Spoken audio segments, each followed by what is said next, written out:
Hey everybody, welcome back. So we are here at the Biomate University in Void Star Cross, and today we were just gonna start off checking out some of the menus and stuff at the station here because we didn't get really through those last time, so I thought that'd be kind of important.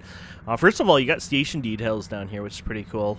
Even tells you the station owner, type, faction, if there's docking fees, base tax, faction tax.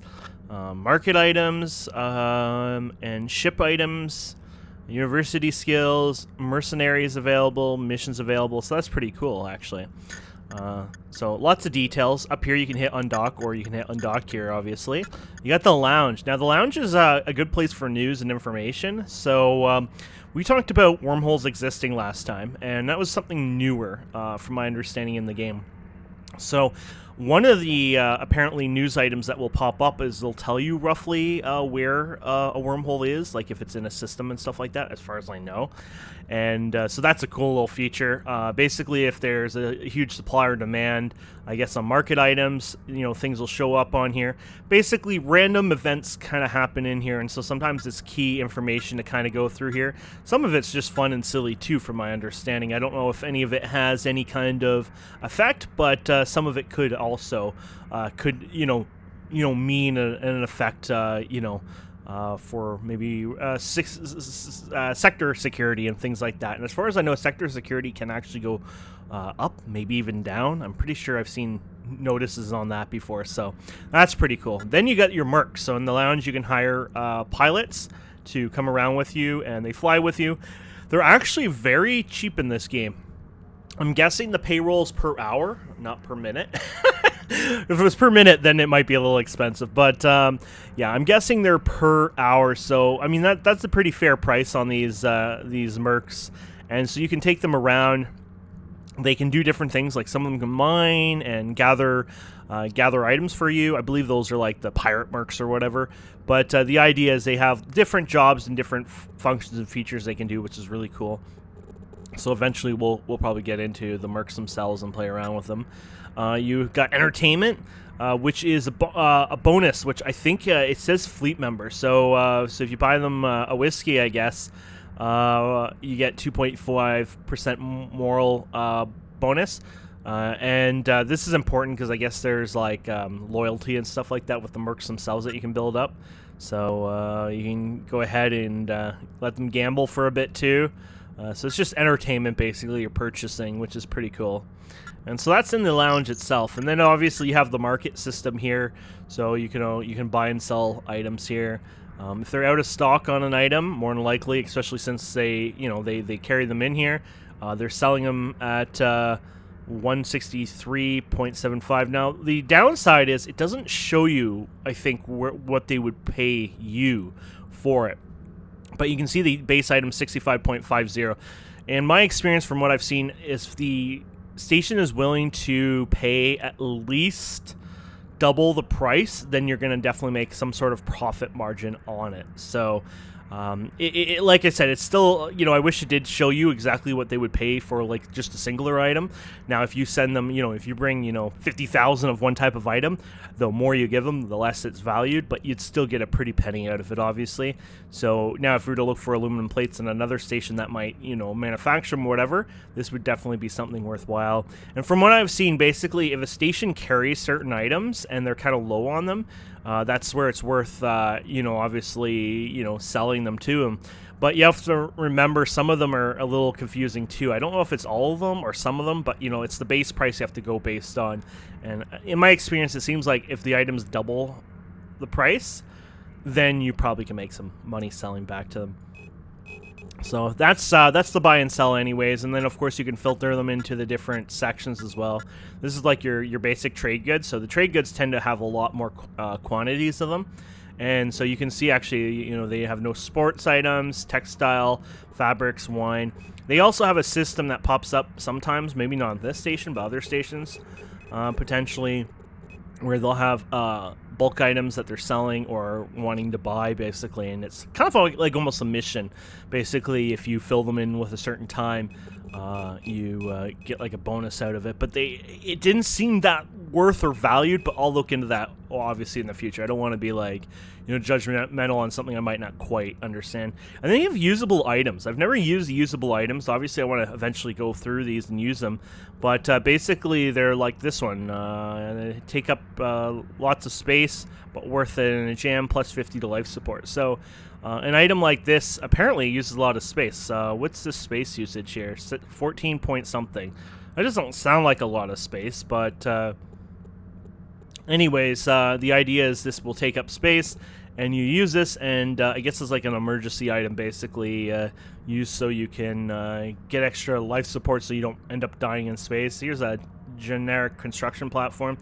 So you build this, and then within inside of that, you can build other modules and stuff from it, so that's pretty cool. So that's all the... that's some of the market stuff, and obviously this is just a very few of the items. They're scattered around the universe, all that fun stuff.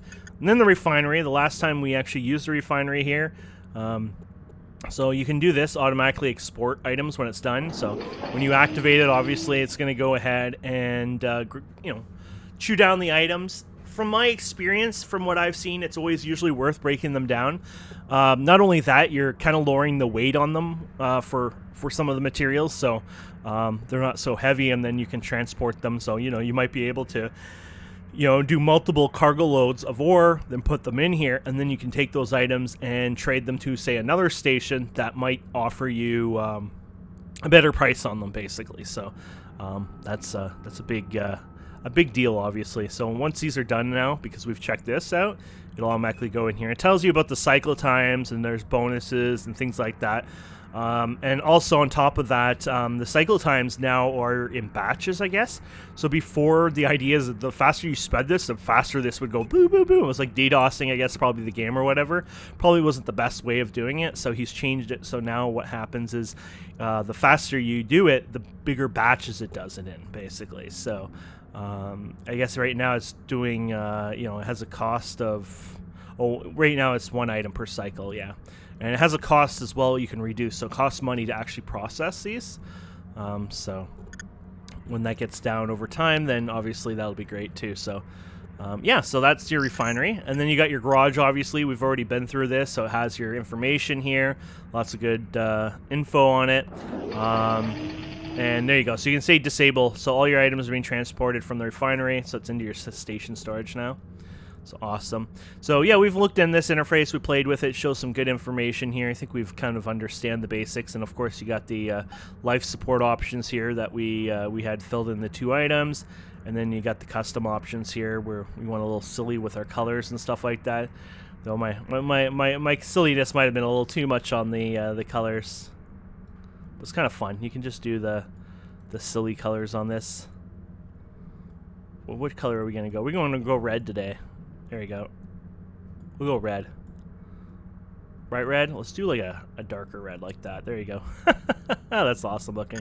Anyways, you have fun with that. And then you got the university, which I don't think we touched at all, oddly enough, last time. The university is kind of an important one, but I guess we got so many things going. It's busy. So the university, there's like, I don't know if there's probably like hundreds of skills in this game, honestly. There's a ton of them. And so at the university, they're scattered. There's these universities scattered everywhere. There might be multiples in the system even, and then there's other systems. Obviously, there's over 100 systems to give you an idea. But basically, these are a big chunk of the skills in this one. This is your starting one, so they tend to give you a bunch of the ones to start here. But basically, these level up and give you pretty big bonuses. Actually, like some of them are quite big.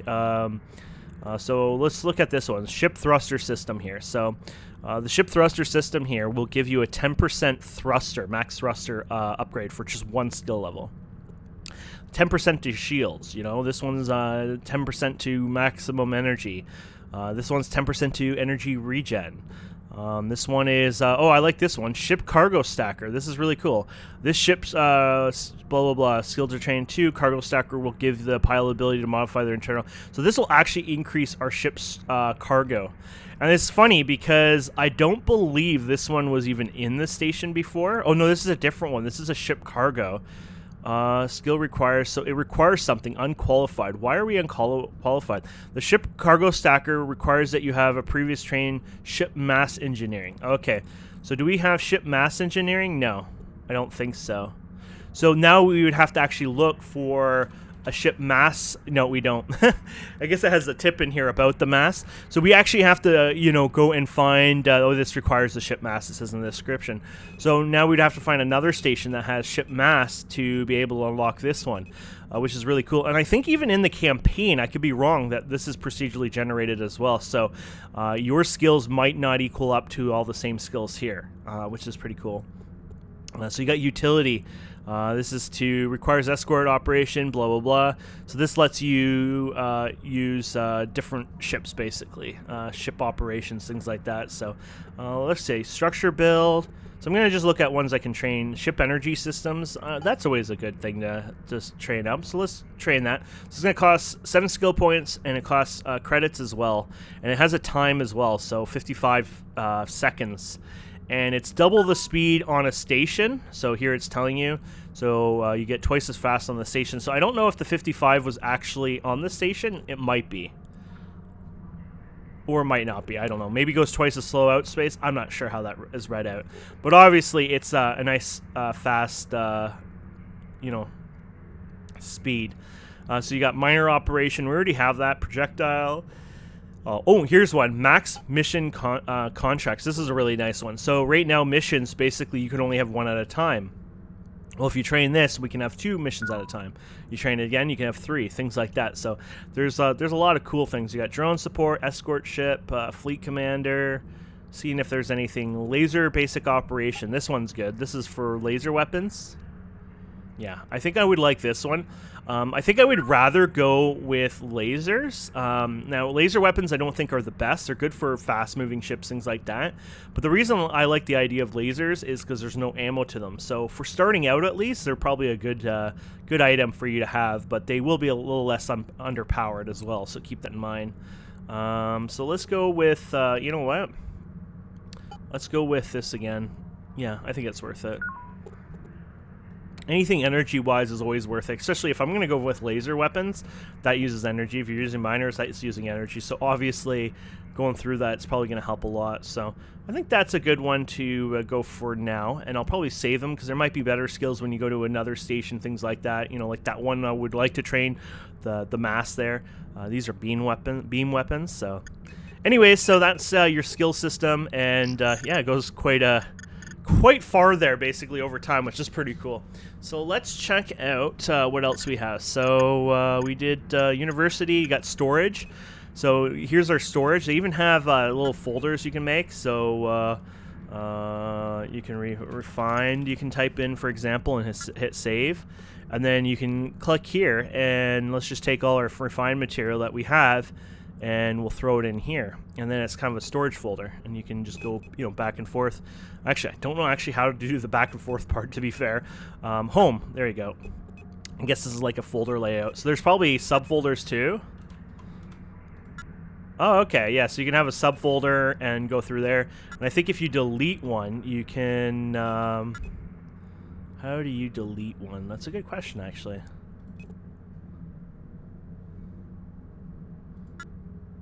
Oh, here you go. You can just click delete. Oh, okay. So if you delete this, I think it'll just automatically, yeah, there you go, get spit back into the home one. So that's pretty cool. And yeah, so that's the folder system, so you can keep things organized. And I really like that. It's simple, it's clean, and I'm not sure what it looks like on this side, but obviously it helps quite a bit. Oh, when you have this open, you can't see this side, so yeah. So if we open this side, let's see what it looks like. So, oh, it just shows it all still, so that's cool.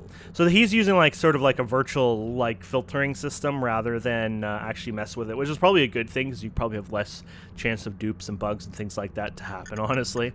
Okay, so Shipyard. This is where you can go ahead and buy ships and compare them. Now, something I noticed is that they compare them based on your modules as well. So if you look at this ship right here, the RU2 Conservator, at the bottom there, max targets is 12. Well, it shows no change there, right? Because that's our current max targets, isn't it? Or is it 14 we have? I think it might have been 12. 4, 8. Oh, yeah, it is 12. Yeah, because we have the +8 module and we have 4 by the ship base. So this one, when you hover over it, it's max 11 target. So it's going to say -1. So keep in mind that if you have special modules that, enhance any of the features on the side here, that will have an effect. And then, so this is the market. You have your ship dock, so this is your ship itself. Not sure what the purple and all the fancy stuff mean, but that's kind of cool. And just looking, you can look at the bonus and stuff. And then you got remote ships, so you can actually pay and have your ships recalled to, say, the station. So if you had other ships elsewhere, you wouldn't have to worry about like taking a shuttle or something there. Basically, you just recall them and bring them here. So that's really cool. And you got the fabricator, something I've never touched or looked into yet. Basically, on the market, there are blueprints you can buy right over here. So this is something I definitely want to look into. Look at this, advanced warp drive fuel. So that looks really cool. But basically, yeah, you'll go ahead eventually and you'll get blueprints, buy them, I'm guessing. Maybe you can find them elsewhere. But obviously, yeah, you'll be able to make things like lubricants and steel beams and stuff like this, and this will also really be good for the construction of your stations and things like that. So, but yeah, you throw your blueprints in there and you put the items, and I guess you activate it, and of course, there's a bunch of skills related to that too. So, and then obviously you have our missions, which we're gonna do today, and then you have your offices. So this was just basically the we learned this was just basically for questing, which was pretty useful and good, and we learned all that. And then we have our other stuff here. Okay, and then yeah, the offices, missions, and then the map. I guess we've never looked at the map, so I talked about this on the first one.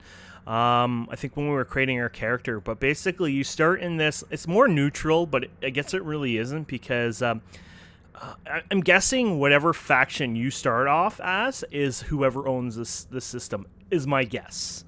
I'm not sure if that's the case, but basically it's indicated that it's owned by Alpha. But all 6 factions are surrounded by here. So I'm guessing if you go up here, here, and here, and here, it goes into that faction space. So for us, if we want to, work on more Alpha missions and explore through that, we'd probably want to go up here and through this area of space. If you want to go through trade, etc. So, yeah, these are the 6 main factions, and they surround this main system. So my guess is, and I haven't tried it, but this center one, Void Starcross, will probably be the same color of the faction you start with.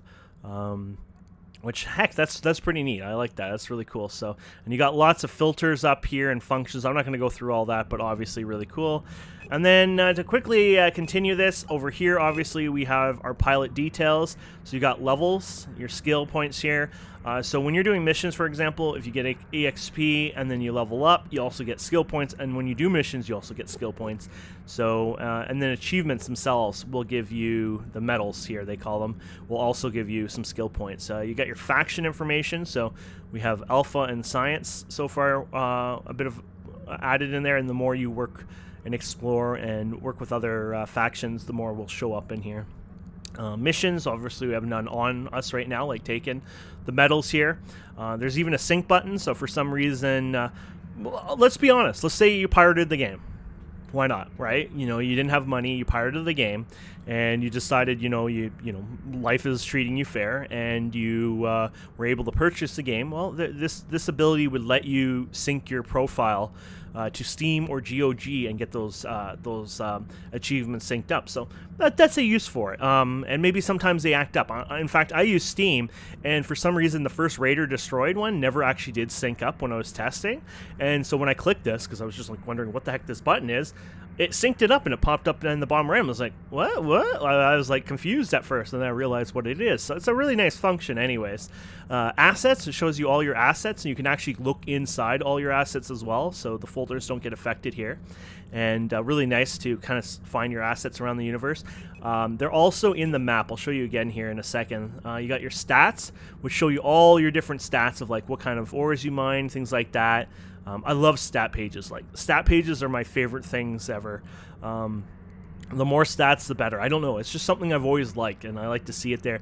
And plus, if you're collecting a stat database like this, it's great for even developers later on if they want to add like achievements or say event triggers, things like that.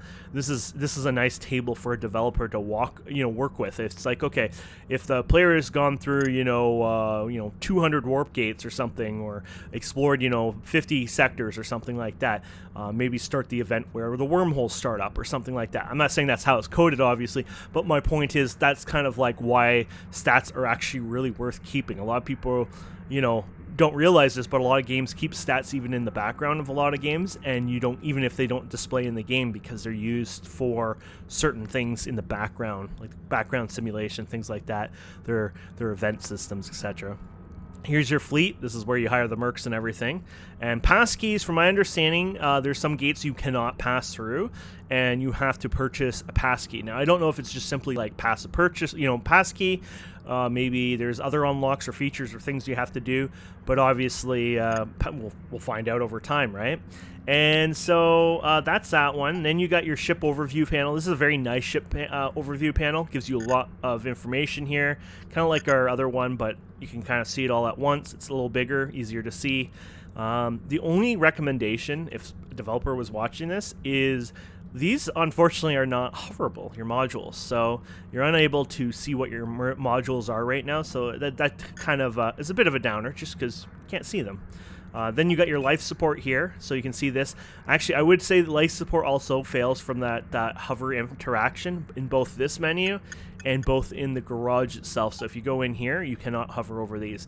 You can take them out. So I didn't realize this at first. They can. I thought it would destroy it. I thought these were like almost like consumables, but I guess they really aren't.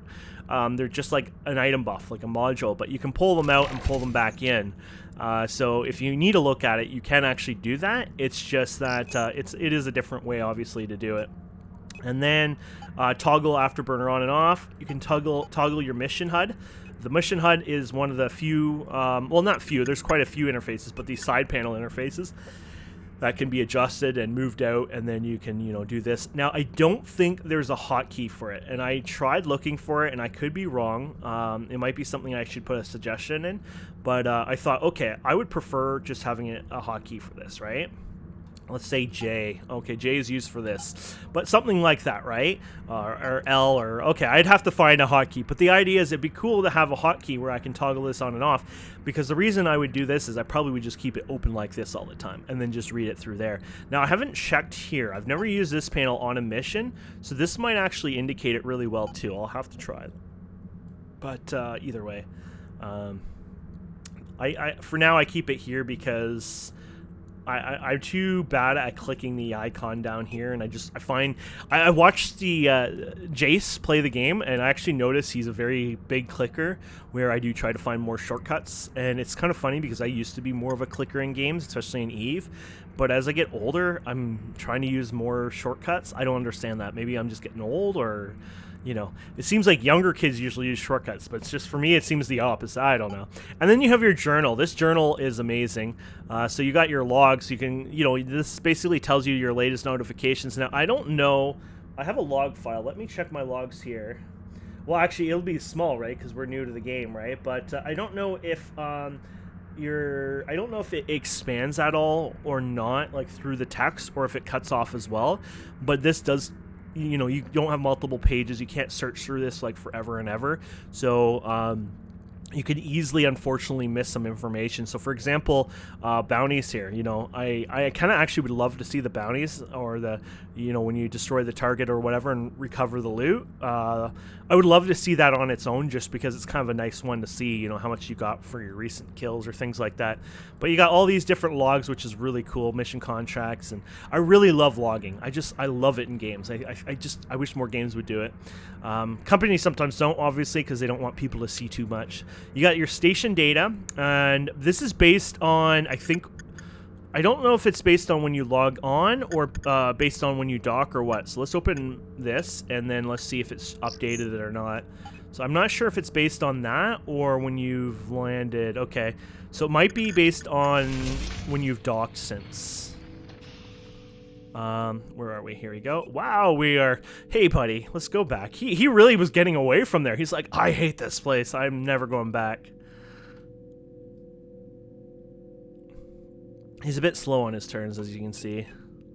We have auto dock on, right? Yeah, there you go. So let's see if that updates that information here. So structure, stations, here you go. So, okay, the timestamp part, I don't understand how that works. But anyways, the idea is that right now that this data is not live. It might be now. I don't really know. One of his dev blogs, he talked about getting rid of the whole, delayed timestamp thing and then basically having this data live. I like the idea, but I don't like the idea. Like, I want the ability to have the data live, but I want like a trigger or method of doing it. So like, the X series games, the way they do it is usually satellites. The newer ones, I think they were doing it based on satellites, and or you can buy the data, or you can hack it. Don't do that. I will seriously shoot somebody if there's hacking in that style. I hated the going around and scanning each of the station modules. This is not that kind of game. You can do that anyways. It's not like that FPS style movement, so I don't think that would ever happen. But anyways, I would love a way to maybe get the data refreshed, but not simply as it just happens. It would be kind of cool if there was something, mechanic around it. You got structures. This is related to active scanning. So you can have an active scanner and the data gets saved here. Now, I don't know what that data is really good for. Obviously, I guess it's used for something worthwhile, but either way, it can be saved into these three ones. You got your documents, obviously, which we went through. Active scan reports miscellaneous. So I guess this is like this. I guess this should be moved over here and documents over here. But I guess this is miscellaneous active scanning reports. You got notes, so you can add yourself a note like thank you. Thank you, Jace/Moo for such an amazing game. Save changes, and you can actually don't even ask me to figure it out, but you can use like HTML, I believe, in here. I don't think it's BB code though. I think it's HTML. So like, how do you? Kane is cool, and then, oops, there you go. That worked. So it might be, well, HTML has the same as the bold. That's probably in HTML5 or whatever. I haven't touched that in since the days of using Dreamweaver, and I'm gonna say it sadly, front page, when that existed back 20 years ago. That's probably the last time I actually did a lot of HTML. These days I just cut and paste code, right? But anyways, yeah, so that's how that works anyway. So you can save notes and bring them up. I'm a person with 3 monitors, so that's probably not going to be used much. And then you have the search function, which we showed last time, which is amazing, amazing, amazing. You can go through everything and just basically go ahead and get all the information out of that. So that's amazing.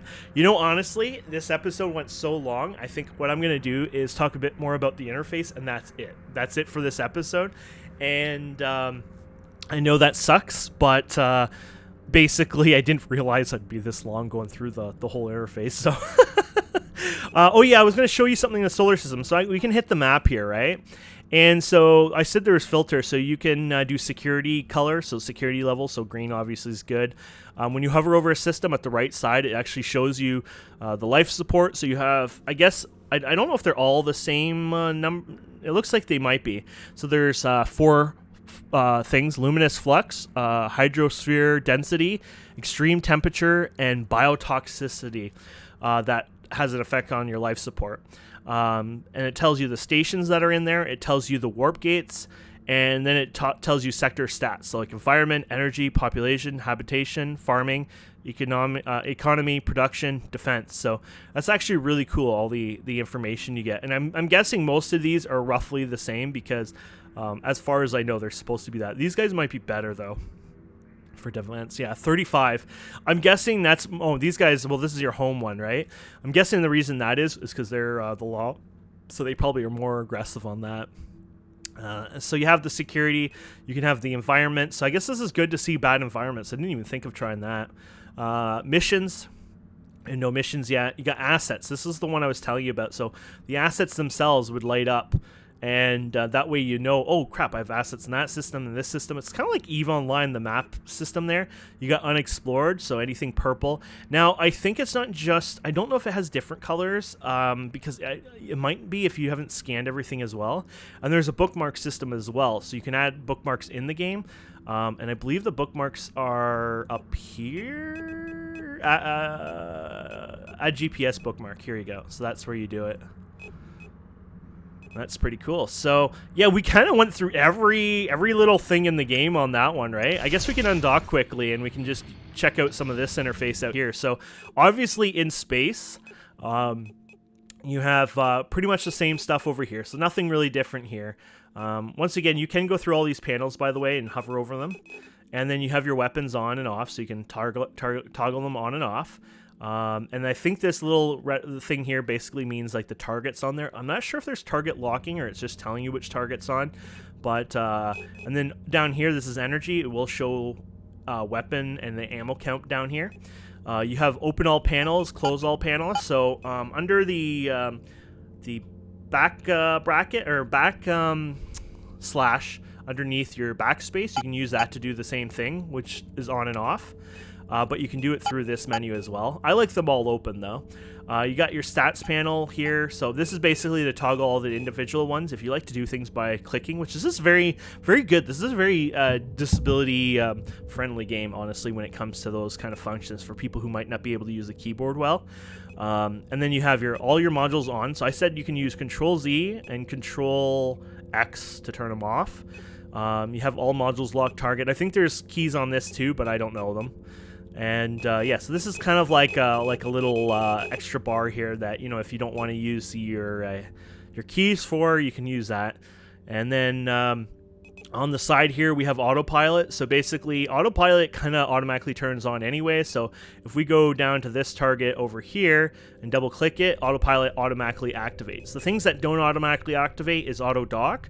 So if you turn that off and we go, okay, I want to go to this station, it won't let you automatically dock now. It'll have a thing that pops up, and this thing pops up even if auto dock's on, honestly, but it just, you know, obviously you have to hit it to confirm it now instead, which is not a bad feature, especially if you're fighting, you know, certain things. You might be docking accidentally when you're trying to just use it as a point of running away, but you can see the dock feature. Now, if a station required a payment to dock, it would also display there. I don't know if any of the ones in this system do have it. And another thing, obviously, is targeting. So if we hit space key, you got your tactical sensors. Tactical sensors are pretty important to the game. This is like, honestly, when I'm flying around space, unfortunately, this is one I spend a lot of time in. I like not looking at it, but it's a very important one because I can go around and I can target, you know, this. You know, I can go around and target these. And these are structures in the game, right? And that's why it's very, very important. Now, I must have double-clicked one because I'm now going off like an idiot. And I told you last time, in Escape Extras, you can turn on... Oh, was it in this? Yeah, it was in here. Where was it? Double-click. Oh, I might have not saved these changes. That's weird. I don't know what happened there. My change didn't get... Yeah, auto zoom to galaxy map. I must have not saved those changes accidentally. So you have to click save here, or some changes I notice in here do save and some do not. So that was my mistake. By the way, the game on pause when I hit save. That's a little bug in the background. But anyways, whoopsies on that one. So basically, when you have that option set, you have to double click. So I can click this and I'm not going to teleport, or I'm not going to just fly to it, right? You have to actually physically double click something. So yeah, this one costs 25 to dock. So there you have it. So 25. And this is another station. It has less here. So the services are going to be less in some stations. And the station we're at probably has every service, unless there's a service I don't know about. But I'm guessing it has pretty much every service here. So here's a skill. This is a cool one. University discount. So this one will give you a discount on the cost. Now, when I asked about... Well, actually, I didn't ask. I searched this. Sorry. This is apparently just this cost. It's not the cost of the skills. So I actually find this one kind of useless right now because I don't feel like anything costs enough here to even care. So now this one, 5% mission payout. That, my friends, is a nice one to have. So here's the max mission contracts. We were already doing that before. We can work on the next level. Market auditor. What's this one about? Market lower tax by 0.5. Training level marketing. Financial details of markets, finding tax loops, blah, blah, blah. Okay, so this is more of a, sometimes this is more just a fun little gimmick of information. This is usually the best information here. Market lower tax, 0.5%. So, you know what? I'll train that. That's great. So there we go. We only have 5 skill points. So yeah, you can see that skill points, even though, you know, like I was trying to be pretty liberal on not picking everything, you can easily start going a bit crazy on that. And they'll have a different market here as well. Different items worth different prices here, which is really cool. They have a shipyard here, so they'll have probably different ships here as well. And I think they have like one of each station in this system, which is really neat.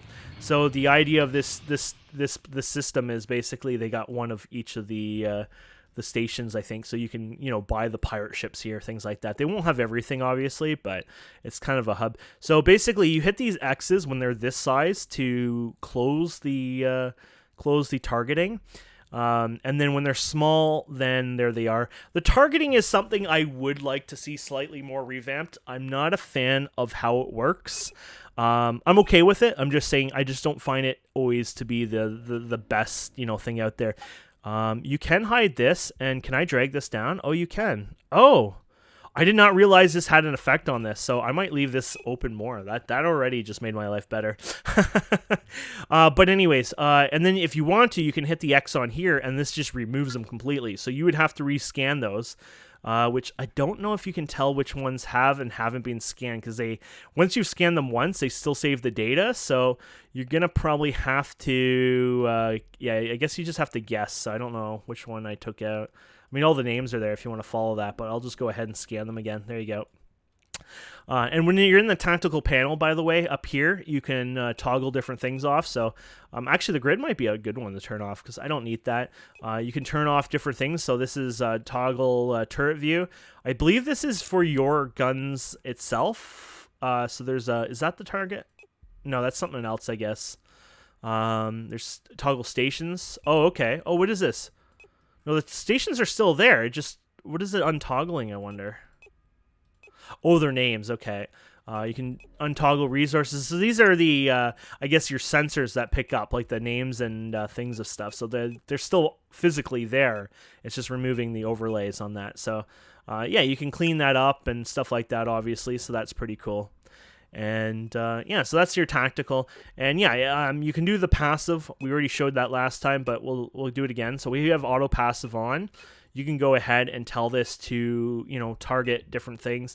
Now, I don't know if they'll do it for the first time or it always does it. So if we do warp gates, I don't know when it does its, you know, toggling of it. I don't know if it's gonna, yeah, there you go.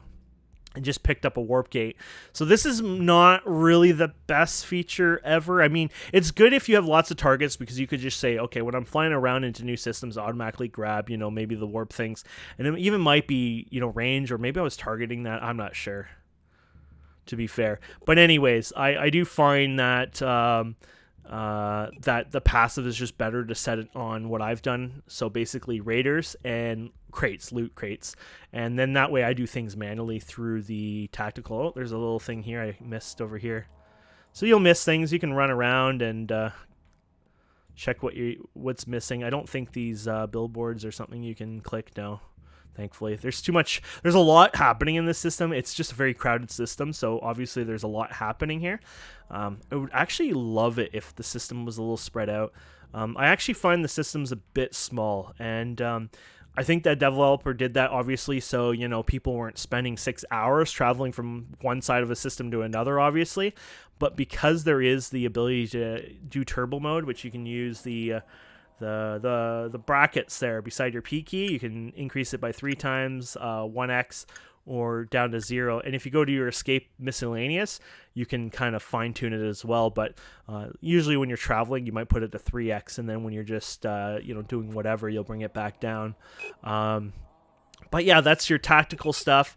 And then this will change the distance of where you basically go to. So like when you target a ship and you click it and say I want to go to that, well, you can keep about a 1,000 meter distance, 1 kilometer, or you could say, well, I want to get up to them and get really close. So if you got really long range weapons, staying further is actually a smarter idea, because that way they can't hit you as much. I'm guessing it's sort of like orbiting. I don't think the game has much of an orbiting setup. Like, it's not like Eve where I think you would orbit around the target, but I could be wrong on that.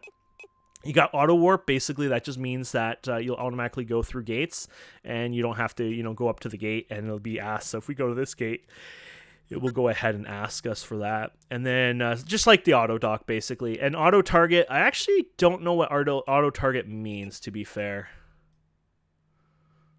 So I can't really tell you what auto target means, because I actually don't know. So you can see that there's a gate thing there. There are some gates that have a cost too to go through them, and like I said, there's a key as well for some of them to go through. And then down here's all your fleet commands. We haven't done fleet, so we're not going to even talk about that. And I think that pretty much gets us through most things here. We've played with the panels down here. So you got what's this one here? Lock target. Oh, okay. All lock targets, period. Okay, approach selected target. So that's cool. So hit E on that.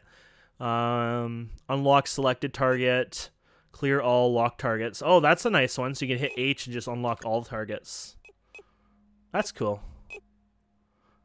So yeah, very fun. Lots of details in this game. Lots of functions, and obviously there's even more interfaces we haven't talked to. There's you can go to these small side stations as well, by the way. So let's here. I'm gonna go and speed up the game, and I'm gonna hit shift here. Don't forget you have your boost here. You can use caps to lock it, or shift. So if you boost like this, you will miss. And I might miss a second time. No, we're good there. So basically what you can do is click this, and these stations you can walk on. This might be, I don't know what kind of this is. Okay, about the generic power, recharge the ship. So you can talk to them. You can actually pay to have it recharge your ship when you land. That being said, I thought they automatically happen when you landed on any station, or maybe it's only big stations.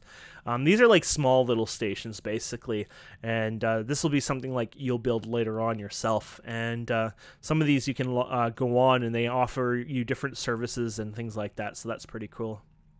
But yeah, anyways, I think that is as much as I'm going to go through here. Yeah, there's look at, there's an office interface in here. Oh, okay, so it's the same thing as talking to the NPC. I didn't even realize that. So you can just click the office and not even talk to him, I guess. And holy crap, there is so much to this game. But hopefully this wasn't too horrifying, and I will put a warning that I recommend skipping to episode 3 for people who don't want like an entire episode on walking through the interfaces, because I did not realize it would be that crazy. Anyways, thank you so much for watching. Please don't forget to subscribe, comment, like, and we'll see wonderful people next time. Have a wonderful day. Goodbye.